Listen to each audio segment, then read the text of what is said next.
video we are going to solve one more graph question, and the question is DFS of a graph. So in the previous video we understood the concept of the DFS and how it is related to trees, and it is one of the type of traversals. So these theoretical and the pseudo code, it was not a pseudo code, it's the whole code we have learned in the previous tutorial, and in this we are going to solve the question for that. So that's how we learn. We read the theory and then we are going to do a actual coding on that particular theory what we have learned. Okay, so now this is called DFS of a graph. And so let's understand this question. Given a connected undirected graph containing v vertices represented by 2D adjacency list. So we have been already given the adjacency list, so we don't have to create, but we still know how to create this adjacency list. We have learned that, right? Now we need to perform the DFS starting from the index 0. So we have been given the U, and now we need to traverse as per the adjacency list and return the DFS traversal of the graph. Okay, so we need to do this in the same order as has been given in the adjacency list. Okay, so the adjacency list has been given, like from for 0 we can navigate to 2 3 1. So our 0, this is 0, so we can traverse to 2 3 and 1. From index 2 we can traverse from index 1 we can traverse to 0, which is fine. From index 2 we can traverse to 0 and 2.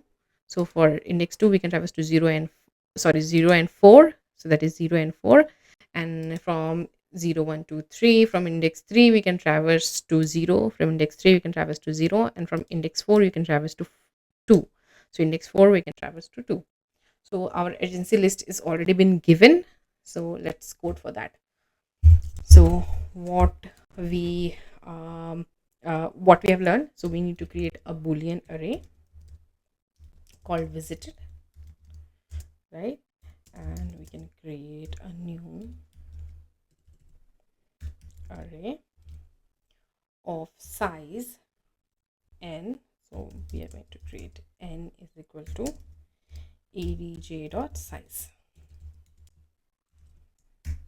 Okay, so actually this is the vertices, so let's name it as v, capital V. Usually we represent it as capital V.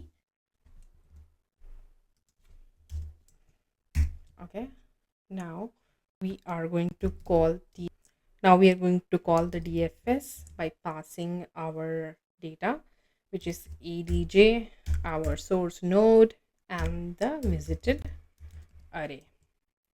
It is done, and we need to add the result also. So we need to return the resultant array.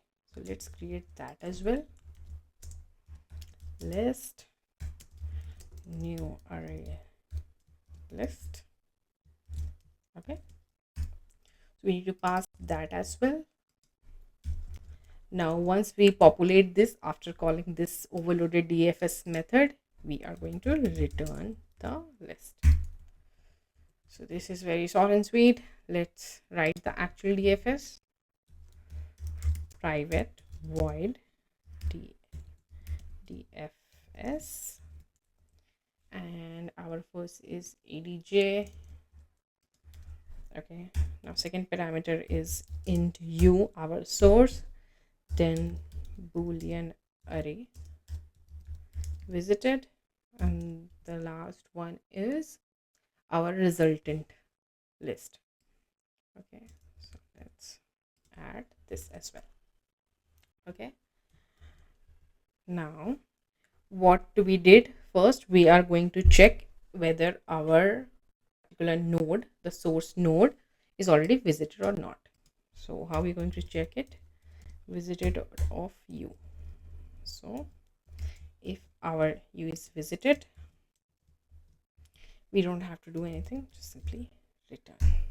Okay, now else what we are going to do, we are going to mark that particular node as visited equal to true, and we are going to add it to the list also. Okay, u. Now we are going to write the for loop for visiting its neighbors. It will be int v, it will be adj dot get of u. Okay, So in this also we are going to check the same thing. If my V is not visited, okay, so we are going to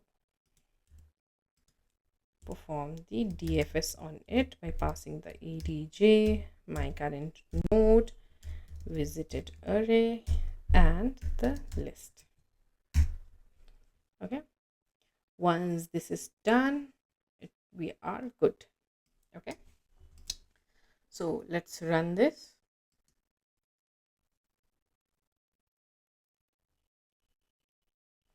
So our first test case got passed. Let's try to submit it and see if all the test cases are getting passed.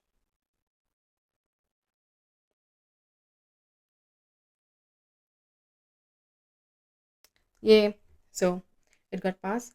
Hope you understood this. If you have any questions, please comment down below. See you in the next. Thank you.